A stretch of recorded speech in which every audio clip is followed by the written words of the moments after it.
Career success and balanced life. Subject close to my heart. Just before leaving for Memphis that year, earlier in the year, in '79, I was in my doctor's office, and I was saying, David, you know, I'm finding kind of restless myself these days, and I'm getting upset about things of no consequence. And I was going for MBA in finance at Butler University. And, you know, I mean, usually when I go to school, I can just focus and pick up 90% while I'm sitting in the school. And now I'm difficulty concentrating.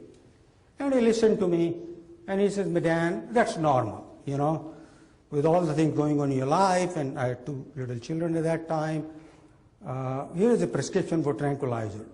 And if you still feel this way, 6 weeks, you know, take that. I go to, I'm driving back home, and I said, wait a minute, you know, here I am, the richest country in the world, and I got this house in the suburb in Carmel, Indiana, with 2 cars in the driveway, and a big yard, which I hated, but nevertheless, you know.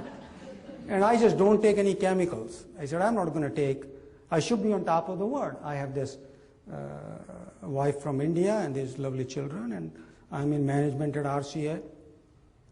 So I started to think about it. And then David said, let me put you in the hospital just to make sure there isn't anything else going on in the system. So he did a complete physical. I stayed overnight and all the things. And then he called me back next week. He said, Dan, you know, just one thing I saw is sort of a pre-ulcer condition. So you want to stay away from spicy food. I said, David, you don't understand.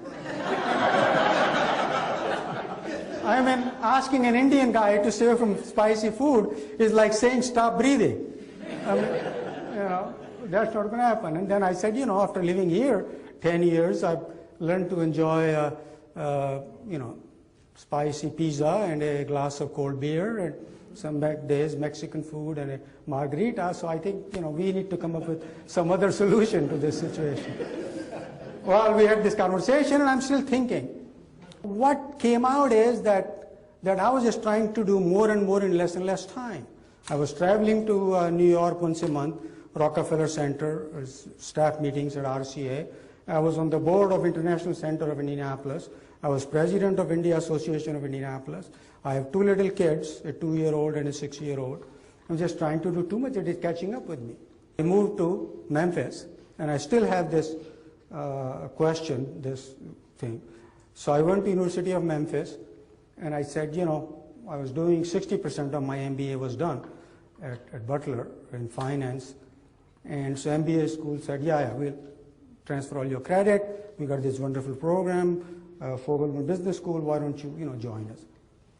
And I said, you know, my interests have changed. Rather than asking the question, you know, what makes systems work is why do we make the choices in life we do? More on the human side. That's where, you know, my interest is. I had lunch with Dr. Davis and Dr. Crawford at El Chico at Highland and Poplar. Dr. Davis was the chairman of the counseling department, and Dr. Crawford was the advisor. And they said, Madan, we got a perfect program for you. We will design this program in counseling psychology, masters. You will take courses in human psychology, sociology, marriage and family, human development and aging. And so I joined that program.